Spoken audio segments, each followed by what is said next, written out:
आस्था हर धर्म में, आस्था हर कर्म में, आस्था हर घर में, आस्था हर दर में, आस्था हर राह में, आस्था हर चाह में, आस्था हर भाव में, आस्था सद्भाव में।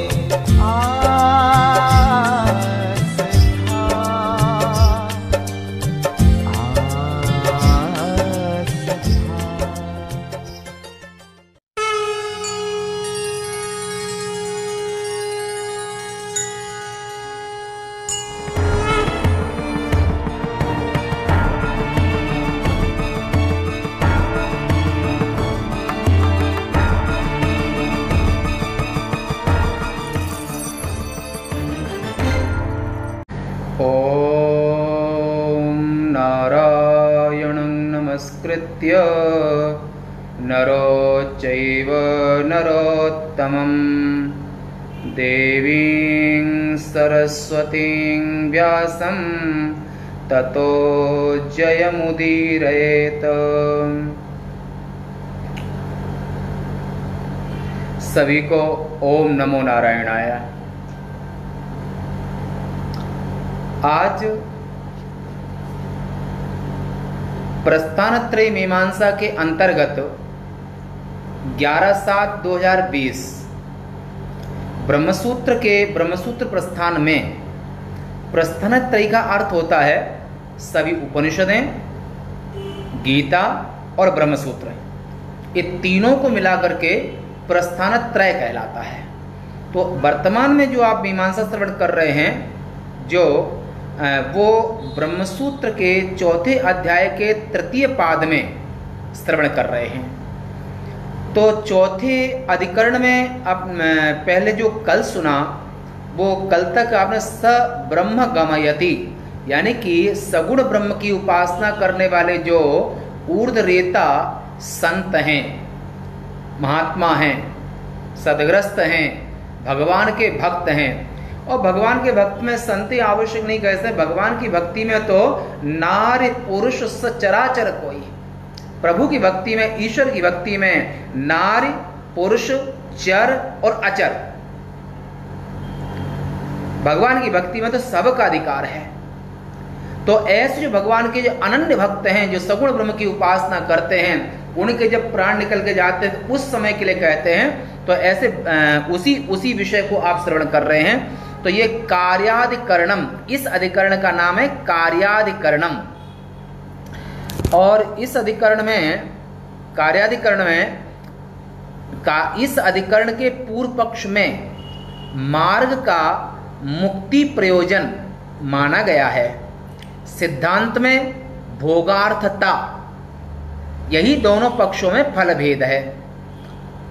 उद्धृत वाक्य है यहाँ पर, ते आर्त्यशम अभिसंभवंती इत्यादि श्रुति इस अधिकरण का विचारणीय विषय है। उपरोक्त श्रुति के अंत में स एनान ब्रह्म गमयति सुना जाता है, ये श्रुति वाक्य है। यहाँ पर क्या परब्रह्म गंतव्य है अथवा कार्य ब्रह्म, माने परब्रह्म या फिर कार्य ब्रह्म, किस जो ये साधक जाता है, जो सगुण ब्रह्म की उपासना करने वाले जब यहाँ से जाते हैं तो वो कार्य ब्रह्म माने परब्रह्म के पास जाते हैं अथवा कार्य ब्रह्म के पास जाते हैं। ये इस अधिकरण का विषय माने यहाँ पर विचारणीय विषय है। इस प्रकार का संशय उत्पन्न होने पर पूर्व पक्ष ने कहा कि परब्रह्म ही गंतव्य है। जब यहाँ से ऊर्ध्वरेता अहंग्रह उपासक ब्रह्मलोक के लिए जाते हैं तो उस समय पर वो परब्रह्म को माने निरुपाधिक ब्रह्म को माने माया से रहित, एक है सोपाधिक, माया के सहित जो ब्रह्म है वो सोपाधिक ब्रह्म कहलाता है। और माया से रहित सतचित आनंद घन स्वरूप, और इसको 33 श्रुति में ब्रह्मविद आपनोति परम, ब्रह्मविद्ता इस परम निर्गुण ब्रह्म को प्राप्त करता है। तो जब यहाँ से सगुण ब्रह्म की उपासना करके ये निर्गुण ब्रह्म को प्राप्त करते हैं अथवा कार्य ब्रह्म को, ऐसा संशय होने पर पूर्व पक्ष ने कहा कि ये परम ब्रह्म को प्राप्त करते हैं। सिद्धांत में कहा ना, ऐसा नहीं है। तो वेदव्यास जी महाराज कहते हैं कार्यं बादरी अस्य गत्युपपत्ते, कार्यं बादरी अस्य गत्युपपत्ते, पदच्छेद। कार्यं बादरी अस्य गत्युपपत्ते, इस सूत्र में 4 पद हैं। व्याख्या, कार्यं कार्यमेव ब्रह्म स एनान ब्रह्म गमयति, ये श्रुति वाक्य है। कहाँ का? सांविधि छांदो श्रुति का 4:15-5, माने 4था अध्याय और 15वां खंड और 5वां मंत्र। इत्यत्र गंतव्य तयोक्तम न परं ब्रह्म निर्गुण ब्रह्म कस्मात् हेतो अस्य परिच्छिन्नस्य कार्य ब्रह्मणा गत्युपपत्तेः गंतव्यत्वोपपत्तेः नहि व्यापकस्य गत्यादि क्रियाशून्यस्य गत्यादिकं भवितुम् अर्हति। अतो न उक्तश्रुत्या परब्रह्मणो गंतव्यतया उक्तिः अपितु कार्य ब्रह्मणा एवेति भावः। यहाँ सारस स्वरूप भाव बोल देते हैं। इसकी हिंदी में ये भाव होगा कि स एनान ब्रह्म गमयति। ये छांदोग्य श्रुति के मंत्र का विचार लेकर के छांदोग्य श्रुति पर यहाँ पर विचार करते हैं कि स एनान ब्रह्म गमयति। इस श्रुति में गंतव्य रूप से कार्य ब्रह्म ही लिया गया है।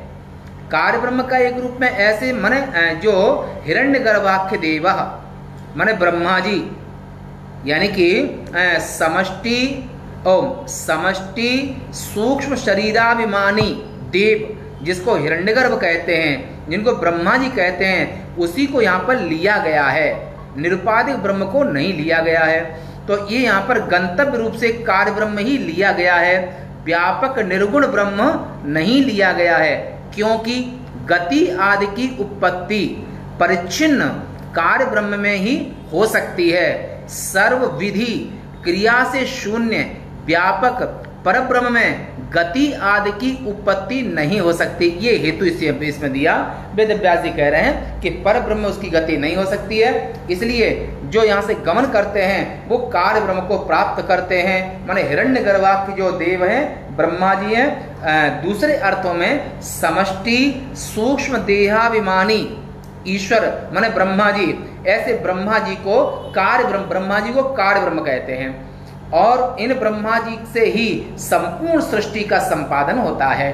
तो यहाँ पर परब्रह्म में गति आदि की उत्पत्ति नहीं हो सकती है। अतः उपरोक्त श्रुति में परब्रह्म गंतव्य नहीं, अपितु कार्य ब्रह्म ही इस जगह पर विवक्षित है, माने अपेक्षित है, माने कार्य ब्रह्म को इस जगह लेना चाहिए। अगले सूत्र में कहते हैं कि ये अधिकरण चलेगा, लंबा अधिकरण है, ये 7 से 14 सूत्र तक चलेगा। इस 7 से 14 सूत्र चलेगा। तो अगले सूत्र में 8वें सूत्र में कहते हैं कि विशेषितत्वाच्च पदच्छेद, विशेषितत्वात् पंचमी एक वचन, च दूसरा पद। व्याख्या, च अपि च माने ब्रह्मलोकान गमयति। ये जो श्रुति वाक्य है, पहले छांदो श्रुति का विचार किया, वहां ऐसा कहा। अब यहाँ पर जो यजुर्वेद की अरण्यक श्रुति यानी कि बृहदारण्य उपनिषद की श्रुति का यहाँ विचार करते हैं। ये बृहदारण्य की श्रुति है 6:2-15, माने 6वां अध्याय, दूसरा ब्राह्मण और 15वीं कंडिका। बृहदारण्य उपनिषद में यजुर्वेद में इसको कंडिका कहते हैं, मंत्र को वह मंत्र कहते हैं, और कहीं पर ऋचा कहते हैं, कहीं पर छंद कहते हैं। ऐसे अलग अलग रूप से उनका उच्चारण होता है। तो यहाँ पर बृहदारण्यक उपनिषद में इसको कंडिका कहते हैं। तो ब्रह्मलोकान गमयति, ये बृहदारण्य उपनिषद से उद्धृत है 6:2-15। इति अत्र श्रुतौ माने वेद में माने श्रुति में विशेषतत्वात् माने बहुवचनेन गंतव्य ब्रह्मणो विशेषतत्वात् न परस्य गंतव्यतया तयोक्ति इति भावः। हिंदी में इसका ये भाव होगा कि जो बृहदारण्यक श्रुति का यहाँ उद्धृत वाक्य लेकर के ब्रह्म लोकान गमयति, यानी ऐसा जो सगुण ब्रह्म की उपासना करने वाला ऊर्ध्वरेता ऋषि, नैष्ठिक ब्रह्मचारी और सन्यासी इस लोक से प्राणों को त्याग करके जब परलोक गमन करता है, तो आपने क्रमशः कल सुना था कि जब यहाँ से जो इंद्रियां, 5 ज्ञानेंद्रियां, 5 कर्मेंद्रियां, ये इंद्रियां वृत्ति रूप से अंतःकरण में लय होती हैं, मन बुद्धि चित्त अहंकार, और अंतःकरण वृत्ति रूप से प्राण में लय होता है। जैसे गहरी नींद में व्यक्ति सोता है तो उस समय पर इंद्रिय अंतःकरण में और अंतःकरण प्राण में लय होकर के तो वहां पर प्राण ही जगता है। कोवा जागृति, प्रश्न पुरुषद का अथर्ववेदी, तो कोवा जागृति तो प्राणो जागृति, माने इस समूचे ब्रह्मांड में जितने भी जीव हैं वो सभी जीवों की गहरी नींद आती है। और गहरी नींद के काल में जब जीव को गहरी नींद आती है, जिसका प्रज्ञान घन नाम है और अज्ञान ही कारण देह है, जब उस गहरी नींद में तब जगने के बाद कहता है कि अहम सुखं स्वापे न किंचित आवेदिशम, हम इतनी गहरी नींद में सोए कि कुछ भी न जान पाए। आखिर जो गहरी नींद में न कुछ भी न जान पाए, ये अज्ञान है, और इस अज्ञान का प्रकाशक भी कोई न कोई तो होगा ही। तो वहां पर जितनी भी, चाहे वो स्त्री हो पुरुष हो, जितनी भी प्राणी हैं जो गहरी नींद में सोते हैं, तो गहरी नींद में सोने के समय पर प्राणो जागृति, सबके यहाँ पर प्राण ही जगते हैं। और प्राणों के साथ में इंद्रियां और मन बुद्धि चित्त और अहंकार ये प्राणों में लय हो जाते हैं। और तब वहां पर न मन संकल्प विकल्प करता है, न इंद्रियां अपना कार्य व्यापार करती हैं, न बुद्धि निश्चय करती है, और संपूर्ण व्यापार बंद हो जाता है। तो प्राणो जागृति, तब गहरी नींद में प्राण बराबर श्वास प्रश्वास लेता रहता है, परंतु श्वास लेता है पर उस समय पर जान कुछ नहीं पाता है। क्यों नहीं जान पाता है? क्योंकि वहां पर गहरी नींद में भी साक्षी स्वयं प्रकाश, जो संविद स्वरूप, जिसे कूटस्थ कहते हैं, जिसको आत्मा कहते हैं, तो ज्ञानी और अज्ञानी दोनों को ही गहरी नींद होती है। तो गहरी नींद में साक्षी चेता केवलो निर्गुणस्य, गहरी नींद में आत्म चैतन्य का ही प्रकाश होता है, न वहां पर अंतःकरण कार्य करता है, न इंद्रियां कार्य करती हैं, और प्राण तो जड़ है। तो और जब वहां पर तब जब गमन काल आता है, यानी कि शरीर छोड़ने काल आता है, तो ऐसे प्राण संपूर्ण सूक्ष्म देह का जो अध्यक्ष है, जिसको जीव कहते हैं, जीवतीत जीवा, जो कभी मरता नहीं है, हमेशा रहता है, यानी कि अविद्या में चेतन का प्रतिबिंब, और उसका अधिष्ठान जो कूटस्थ है, इसका नाम जीव है। और इसी जीव के रूप में तंग सृष्टवा तांग प्राविशत, वेद भगवान कहते हैं जब जगन नियंता ने सृष्टि की और सृष्टि को करके तो भगवान जीव बन करके प्रत्येक देह में प्रवेश कर गए, जीव रूपेण प्राविशत। तो ये जब मृत्यु काल आता है, तो मृत्यु काल के समय पर जो प्राण हैं वो जीव के साथ अभिन्न हो जाते हैं, और जीव के साथ अभिन्न होकर के तो सूक्ष्म देह की अध्यक्षता करता हुआ ये जीव इस देह से निकल करके दिन के अभिमानी देवता को प्राप्त होता है। फिर दिन के अभिमानी देवता को प्राप्त होकर के शुक्ल पक्ष के अभिमानी देवता को प्राप्त होता है, और शुक्ल पक्ष के अभिमानी देवता से वो उत्तरायण के अभिमानी देवता को प्राप्त होता है, और उत्तरायण के अभिमानी देवता से वो रश्मियों के साथ एक होकर के इंद्रलोक तक जाता है, इंद्रलोक से वायुलोक, वायुलोक से विद्युत लोक, और विद्युत लोक की सीमा जहाँ खत्म होती है वहां से ब्रह्मलोक की सीमा आरंभ होती है। और इंद्रलोक माने स्वर्ग से ऊपर में वायुलोक है, विद्युत लोक है, फिर उसके बाद में ब्रह्मलोक की सीमा आरंभ होती है। और ब्रह्मलोक का अर्थ है महर, जनः, तपः और सत्य, ये चारों लोक का नाम ब्रह्मलोक है। तो ऐसा जो अहंग्रह उपासक सूर्य की रश्मियों के साथ में सूर्य का भेदन करके और स्वर्ग से भी ऊपर निकल जाता है, जब ऐसी साधना करता है तो इस साधना को मोक्ष मार्ग से हटाने के लिए तो इंद्रियों की जो देवता हैं ये जीव को जीव को इतना भटकाते हैं कि ये ज्ञान न करे और इसको जो चाहिए वो ले ले। इंद्रिय सुरनन ज्ञान सुहाए, विषय भोग पर प्रीत सदाए। वो इंद्रियों के ऊपर देवता बैठे हुए हैं, जैसे आंख का देवता सूर्य, कान का देवता दिशाएं, मन का देवता चंद्रमा। तो इन देवताओं को ज्ञान अच्छा नहीं लगता है, मोक्ष अच्छा नहीं लगता है, और सूर्य का भेदन करके जीव मुक्त हो जावे ये अच्छा नहीं लगता है। तो इस जीव को मुक्ति मार्ग में बाधा करने के लिए ये देवता लोग तमाम सारे भोगों को परोस देते हैं। इसका विशेष प्रसंग आप यजुर्वेदी कठोपनिषद में देख सकते हैं कि नचिकेता के सामने यमराज ने कैसे कैसे प्रलोभन रखे, परंतु तुम उस ब्रह्म विद्या के बदले में अप्सराएं ले लो, यावत जीवे, जब तक जीना चाहो उतनी आयु ले लो, जमीन ले लो, और जो चाहो वो सोना चांदी जो मर्जी वो ले लो, परंतु आत्मज्ञान मत लो। ऐसा यमराज ने नचिकेता को तमाम प्रलोभन दिए। बस सेम स्थिति यहाँ समझना, ऐसे जब ब्रह्मलोक साधक जाता है तो उसको उसके यहाँ पर ये देवता लोग तमाम तरह के प्रलोभन देते हैं, परंतु तहि तन चितवन अनहित जाने, तैतन चितवन अनहित जाने, और होय बुद्धि जो परम सयाने।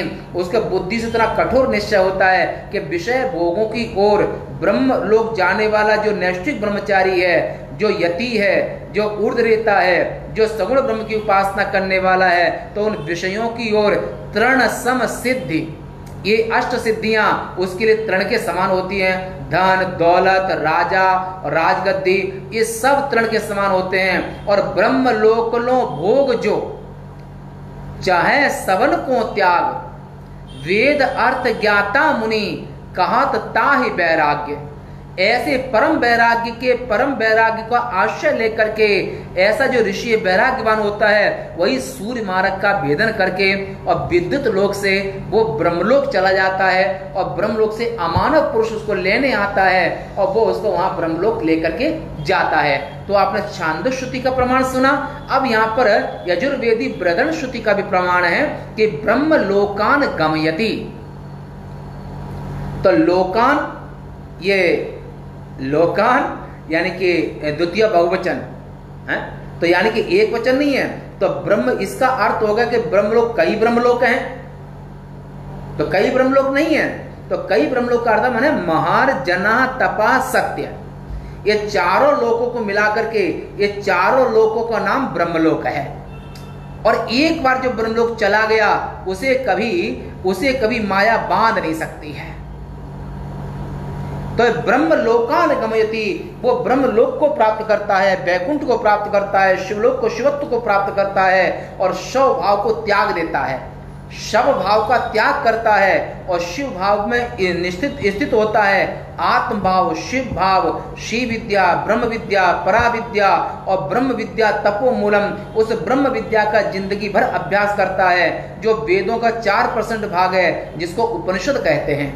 और इसकी विशेष मीमांसा आप उपनिषद आश्रम का ही एक चैनल है जिसको उपनिषद रहस्य विज्ञान नाम से, जिस चैनल का नाम है, कल ही इसका निर्माण हुआ है, तो उसमें आप आएंगे तो उस चैनल में केवल प्रस्थान त्रय का ही स्वाध्याय सत्संग रोज मिलेगा। तो उसमें आकर के यूट्यूब में आएगा और उसमें आकर के सब्सक्राइब कर लें और उसमें जुड़ जाएं, तो आपको बैठे बैठे घर में भी आपको दिव्य माने क्रमशः आरंभ से अंत तक उपनिषदें पूरी सुनने को मिलेंगी, ब्रह्मसूत्र सुनने को मिलेंगे, सुंदर सुंदर मीमांसा। और वो मीमांसा कैसी? शंकराचार्य भाष्य के अनुसार, रत्नप्रभा टीका के अनुसार, और इन सब के उसके हिसाब से उन मूल को खोलते एक श्लोक की व्याख्या होगी। पर वो आपको यहाँ पर नहीं, वो आपको YouTube चैनल जो हमारा है यहाँ पर, जिसका नाम है उपनिषद रहस्य विज्ञान, आप उसमें आएंगे तो उसमें एक तरफ से पूरा का पूरा सुनने को मिलेगा, कब्जा और विस्तार से मिलेगा। तो यहाँ पर ब्रह्म मीमांसा माने प्रस्थान त्रय मीमांसा ही उस चैनल का नाम है। और जैसे नमः शिवाय का चैनल है, रामायण का चैनल है, महाभारत का चैनल है, श्री कृष्णा का चैनल है, अन्य पिक्चरों के उन सब के, ऐसे ही ऐसे यहाँ पर अपनी शांकरी परंपरा में प्रस्थान त्रय मीमांसा का चैनल बनाया, जिसका नित्य प्रति आप आनंद लीजिए और आप उसमें अवश्य उसमें सब्सक्राइब भी करें और उसमें जुड़ें, तो उससे आपको रोज का रोज सत्संग मिलेगा और एक एक श्लोक की एक एक सूत्र की रोज व्याख्या मिलेगी। तो यहाँ पर ब्रह्मलोकान गमयति माने वो ब्रह्मलोक को प्राप्त कर। इस प्रकार की अन्य श्रुति में बहुवचन से गंतव्य ब्रह्म के ही विशेषित होने से परब्रह्म गंतव्य नहीं है, प्रत्युत कार्य ब्रह्म ही गंतव्य है। तो इस जगह पर आप ब्रह्मलोक में आप बहुवचन का प्रयोग सुना है, तो ब्रह्म तो एक है, तो बहुवचन क्यों प्रयोग किया? तो लोकान शब्द में तो बहुवचन अर्थ है यहाँ पर बहुवचन का अर्थ है कि महारलोक, जनलोक, तपलोक, सत्यलोक, जो कि स्वर्ग के ऊपर में वायुलोक है, वायुलोक के ऊपर में नक्षत्र लोक है और नक्षत्र लोक के ऊपर विद्युत लोक है और विद्युत लोक ब्रह्मलोक की सीमा है और विद्युत लोक तक जीव की गति होती है। उसके बाद में केवल नैष्ठिक ब्रह्मचारी और ग्रस्त वो जा सकते हैं जिन ग्रस्तों ने पंचांग विद्या की उपासना की है और ऊर्ध्वरेता यानी कि सगुण ब्रह्म की उपासना करने वाले लोग ये इन चारों लोकों में निवास करते हैं और वहां पर अमानव, वहां पर दिव्य रहन सहन है, दिव्य विचार है, वहां पर सत्य है, वहां पर झूठ नहीं है, झूठ फरेब नहीं है। तो ऐसे ब्रह्मलोक में जाने के लिए सगुण ब्रह्म की उपासना करते हैं और उसी के बल पर उधर जाते हैं। सगुण ब्रह्म की उपासना करने वाले लोग स्वर्ग तक भी जाते हैं।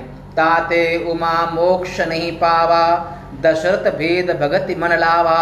जो भेद भक्ति से ब्रह्म की उपासना करते हैं वे भी स्वर्ग लोक तक की उनकी गति होती है। और जो संकल्प रहित हो माने मनोनाश, वासना क्षय और जीवन मुक्ति के विलक्षण आनंद की प्राप्ति के लिए संन्यास लेते हैं, पर संन्यास सर्वात्म भाव की प्राप्ति नहीं हो पाती है। ब्रह्म भाव को चिंतन करते हैं, उसी में देह छूट जाता है और नैष्ठिक ब्रह्मचर्य का पालन करते हैं। तो ऐसे जो ऊर्ध्वरेता सगुण ब्रह्म की उपासना करने वाले यानी कि अहंग्रह उपासना करने वाले जो लोग हैं वे सब तपस्वी लोग उस ब्रह्म लोक में गमन करते हैं। तो ऐसे यहाँ पर अब आज यहीं तक शेष वार्ता। अब कल की बड़ा है ये अधिकरण और ये तो बहुत बड़ी, आप बहुत संक्षिप्त। अब आप YouTube चैनल में जब आएंगे वहाँ और सुंदर सुंदर व्याख्या श्रवण करेंगे। तो ये तो कुछ ही दिनों में ये ब्रह्मसूत्र पूरा हो जाएगा। इस ब्रह्मसूत्र चलते 3 वर्ष लोग हो रहे हैं, पूरा हो जाएगा। इसके बाद में उस चैनल पर क्रमशः एक एक श्लोक, कोई श्लोक नहीं छोड़ेंगे, एक एक श्लोक की व्याख्या होगी। छांदोग्य उपनिषद आएगा, बृहदारण्यक उपनिषद आएगा, ब्रह्मसूत्र आएगा और गीता भी, सब उसमें आएंगे। और एक बार प्रस्थान में कम से कम 12 से 15 वर्ष तो लग जाएंगे उसमें, धीरे धीरे करते करते और भी प्रयास करेंगे। तो आप आनंद से आप वहाँ जुड़िए, आइए। और ये उसका नाम है प्रस्थान त्रय ग्रुप, प्रस्थान त्रय चैनल। आज की सेवा यहीं तक, शेष वार्ता कल। ये 6 से 6:30 के बीच में रहते हैं। ओम। जो यहाँ पर लाइव में आए हैं उन सभी के लिए ओम नमो नारायणाय। सभी का ब्रह्मसूत्र लाइव में स्वागत है। ओम।